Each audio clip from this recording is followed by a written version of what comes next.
Shalom kekasih Tuhan, puji Tuhan saudara. Pagi ini kita akan merenungkan firman Tuhan dalam seri kematian dan kebangkitan Tuhan Yesus. Sebelumnya mari kita satu di dalam doa. Bapa kami yang di sorga, kami mengucap syukur Tuhan untuk hari yang baru yang Tuhan beri bagi kami, bahwa kami masuk dalam perkenanan-Mu. Bapa, urapi kami Tuhan, Roh Kudus jamah hidup kami, mengubahkan hidup kami, dan urapi hamba-Mu Tuhan, Ibu Reni Tuhan, untuk menyampaikan firman Tuhan.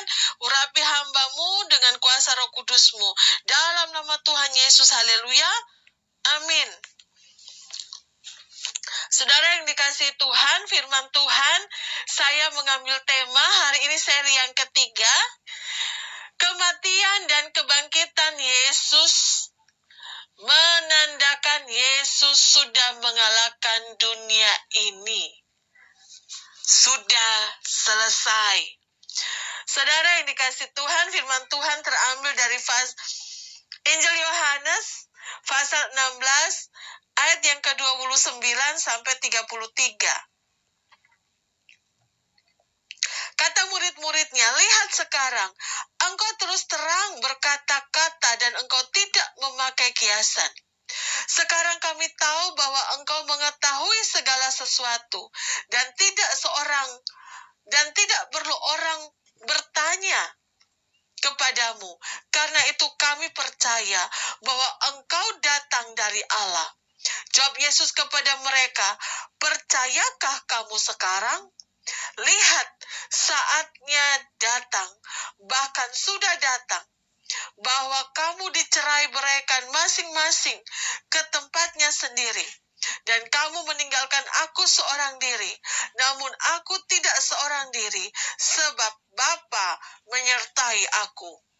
Sesungguhnya itu kukatakan kepada kamu, supaya kamu beroleh damai sejahtera dalam aku. Dalam dunia kamu menderita penganiayaan, tetapi kuatkanlah hatimu, aku telah mengalahkan dunia. Haleluya. Saudara yang dikasihi Tuhan, kematian dan kebangkitan Yesus menandakan Yesus sudah mengalahkan dunia ini. Saudara, dari apa yang diceritakan Yesus kepada murid-muridnya, murid-murid mengambil kesimpulan bahwa ada dua hal yang penting. Yang pertama, Yesus tahu semua hal. Sekarang kami tahu bahwa engkau mengetahui segala sesuatu. Yang kedua, Yesus datang dari Allah. Dan tidak perlu orang bertanya kepadamu, karena itu kami percaya bahwa engkau datang dari Allah. Haleluya. Saudara, Yesus menyadari bahwa sekalipun ia ditinggalkan oleh murid-muridnya, sebenarnya ia tidak sendirian. Bala Bapa menyertainya. Hal yang sama seharusnya juga kita percaya, yaitu bahwa Allah tidak akan pernah meninggalkan saya dan saudara. Yang kedua, Allah selalu menyertai kita. Saudara, firman Tuhan dikatakan bahwa dalam dunia kamu menderita penganiayaan, tetapi hendaklah kuatkanlah hatimu, aku telah mengalahkan dunia. Saudara, bukankah hal ini sepertinya bertentangan? Jika dunia sudah dikalahkan oleh Yesus, mengapa dunia masih dapat menganiaya murid-murid Tuhan? Yang pertama, Yesus mengalahkan dunia dalam pengertian Yesus sudah mengalahkan maut dan sengatnya. 1 Korintus 15 ayat 54 sampai 57. 1 Korintus 15 ayat yang ke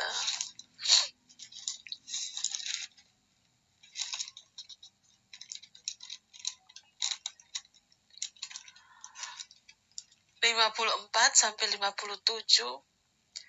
Dan sesudah yang dapat binasa ini mengenakan yang tidak dapat binasa, dan yang dapat mati ini mengenakan yang tidak dapat mati, maka akan genaplah firman Tuhan yang tertulis, maut telah ditelan dalam kemenangan. Hai maut, di manakah kemenanganmu? Hai maut, di manakah sengatmu? Saudara yang dikasihi Tuhan, barang siapa yang percaya kepada pengorbanan Yesus akan luput dari maut yang kekal. Saudara, yang kedua adalah dunia masih menganiaya karena memang iblis masih diizinkan untuk bekerja di dunia ini untuk menguji iman orang-orang percaya. Tetapi bagi orang percaya, iblis adalah seperti singa yang ompong. Ia mengaum-ngaum, tetapi tidak ada lagi kuasanya. Mari saudara kita buka firman Tuhan di dalam 1 Petrus pasalnya yang kelima, ayatnya yang ke-8.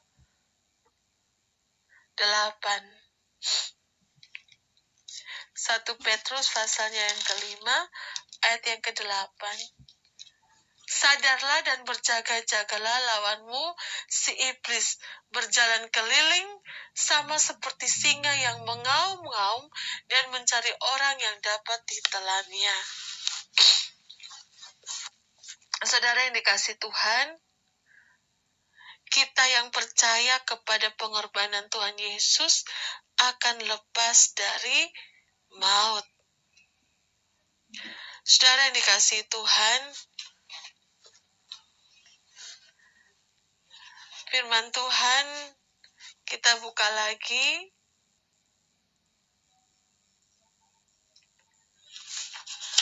di dalam Injil Yohanes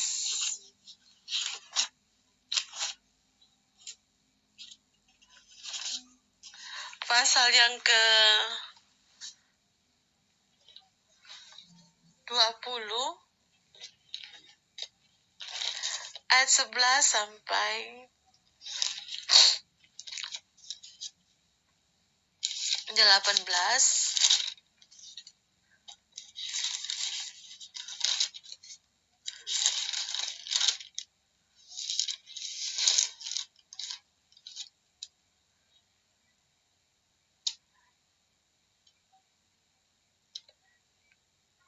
Ya, saudara,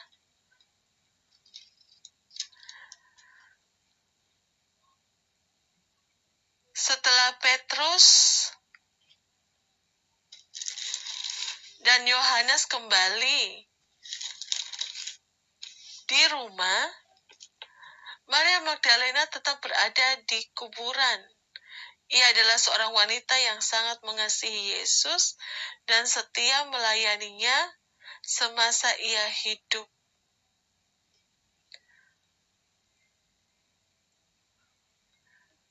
Firman Tuhan, Yesus menampakkan diri kepada Maria Magdalena.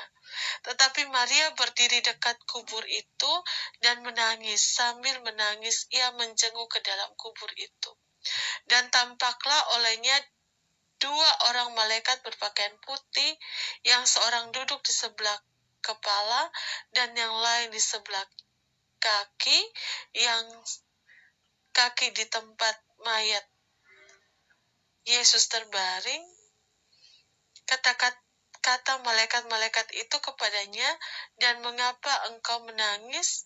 Jawab Maria kepada mereka, "Tuhanku telah diambil orang dan aku tidak tahu di mana ia diletakkan." Sesudah berkata demikian, ia menoleh ke belakang dan melihat Yesus berdiri di atas situ. Tetapi ia tidak tahu bahwa itu adalah Mesias. Kata Yesus kepadanya, "Ibu, mengapa engkau menangis? Siapakah yang engkau cari?" Maria menyangka orang itu adalah penunggu taman, lalu berkata kepadanya, "Tuan, jikalau Tuan yang mengambil dia, katakanlah kepadaku, jika dua orang."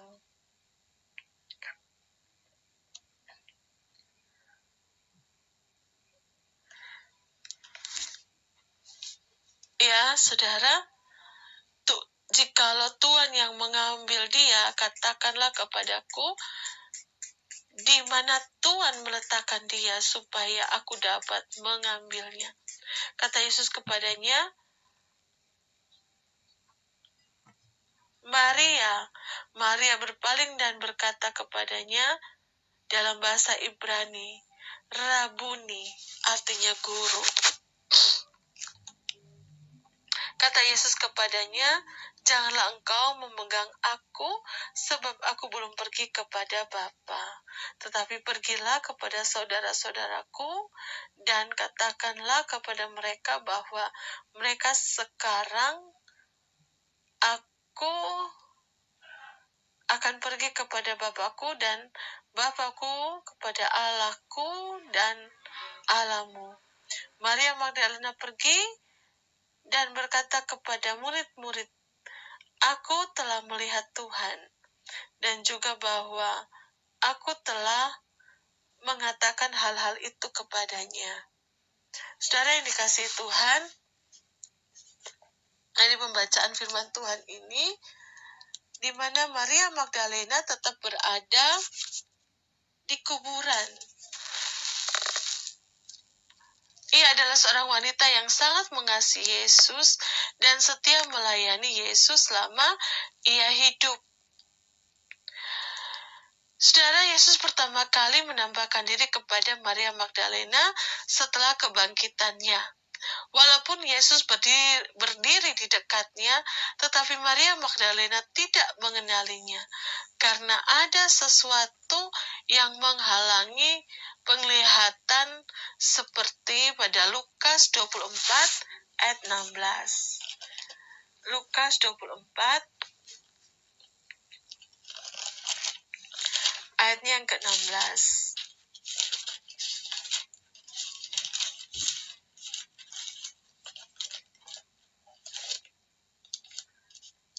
Iya.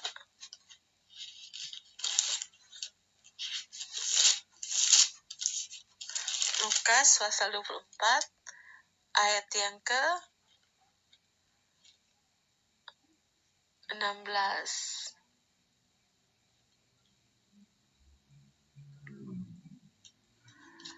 Tetapi ada sesuatu yang menghalangi mata mereka, sekalipun mereka sehingga mereka tidak dapat mengenali dia. Saudara yang dikasihi Tuhan, dalam hal ini bukan berarti bahwa Yesus nampak dalam bentuk atau rupa yang lain, tetapi ini adalah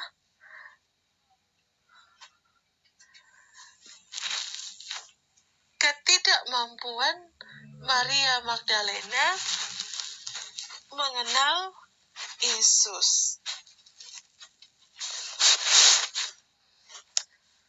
Yang ketiga, ada berita penting dari Yesus untuk disampaikan kepada murid-muridnya. Selain dari berita tentang kebangkitannya, yaitu apa yang hendak dilakukannya setelah kebangkitan itu. "Aku akan pergi kepada Bapakku dan Bapamu, kepada Allahku dan Allahmu." Kata-kata ini menunjukkan bahwa Yesus telah selesai dengan tugas-tugasnya dan ia berkenan diterima oleh Bapa di sorga. Dan yang lebih penting lagi, ia menyediakan tempat bagi semua orang yang percaya kepadanya. Haleluya. Saudara, Yesus telah bangkit. Ia rela naik ke sorga dan akan datang kembali untuk menjemput kita semua. Amin. Soli Deo Gloria. Mari saudara, kita satu di dalam doa. Tuhan, saat ini kami mengucap syukur untuk kebenaran firman-Mu. Engkau yang sudah mati dan bangkit atas hidup kami. Engkau, Tuhan, menolong mereka untuk mengikuti ujian sekolah dengan baik.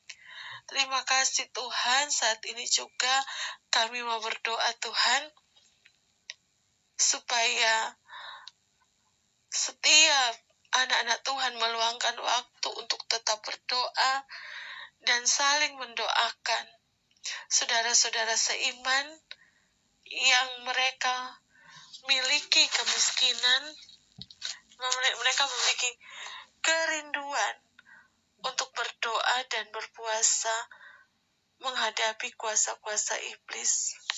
Terima kasih Tuhan, saat ini kami berdoa untuk orang tua kami, pasangan kami, anak kami. Biarlah Tuhan Engkau yang memberikan jawaban, Engkau yang memberikan kekuatan, Engkau yang memberikan jalan keluar. Dan kami juga berdoa Tuhan, berkati kelas kami, berkati anak-anak-Mu Tuhan, untuk mereka boleh setia, rajin mengerjakan pekerjaan rumah tangga, pekerjaan. Terima kasih Tuhan, terima kasih Bapa. Kami juga serahkan sepanjang hari ini dalam penyertaan-Mu Tuhan. Dalam nama Tuhan Yesus. Haleluya, haleluya. Bapa kami yang di sorga, dikuduskanlah nama-Mu, datanglah kerajaan-Mu, jadilah kehendak-Mu di bumi seperti di sorga. Berikanlah kami pada hari ini makanan kami yang secukupnya, dan ampunilah kami akan kesalahan kami, seperti kami juga mengampuni orang yang bersalah kepada kami. Dan janganlah membawa kami ke dalam pencobaan, tetapi lepaskanlah kami daripada yang jahat, karena Engkau yang punya kerajaan dan kuasa dan kemuliaan sampai selama-lamanya. Dalam nama Tuhan Yesus, haleluya. Amin.